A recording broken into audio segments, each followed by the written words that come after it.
AP ప్రభుత్వం మరో కీలక నిర్ణయం తీసుకుంది. ఫీజు రియంబర్స్మెంట్ చెల్లింపుపైన స్పష్టత ఇచ్చింది.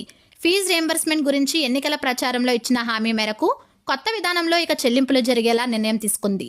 ఈ విద్యా సంవత్సరం నుంచి ఫీజు రియంబర్స్మెంట్ కింద చెల్లించాల్సిన ఫీజులను నేరుగా కాలేజీల ఖాతాలకు జమ చేసే విధానం అమల్లోకి తెస్తూ ప్రభుత్వం తాజాగా ఉత్తర్వులు జారీ చేసింది.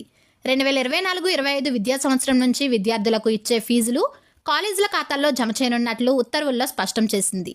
ఇదే సమయంలో విద్యార్థుల హాజరు ఆధారంగా ఫీజులు విడుదలవుతాయని ప్రభుత్వం స్పష్టత ఇచ్చింది. ఇక ఫీజు రియంబర్స్మెంట్ అమలుపైన త్వరలో మార్గదర్శకాలు విడుదల చేయాలని ప్రభుత్వం నిర్ణయించింది. 2019కి ముందు ఫీజులను కాలేజీలకు జమ చేసే విధానం ఉండగా వైసీపీ ప్రభుత్వం అధికారంలోకి వచ్చిన తర్వాత మార్పు చేసింది. విద్యార్థుల తల్లిదండ్రుల ఖాతాలకు ఫీజులు ఇచ్చే విధానం అమల్లోకి తెచ్చింది. దీని కారణంగా సమస్యలు తలెత్తాయని కూటమి నేతలు చెబుతున్నారు. దీంతో కాలేజీ యాజమాన్యాలు పేరెంట్స్ పైన ఒత్తిడి తెచ్చి ముందుగానే ఫీజులు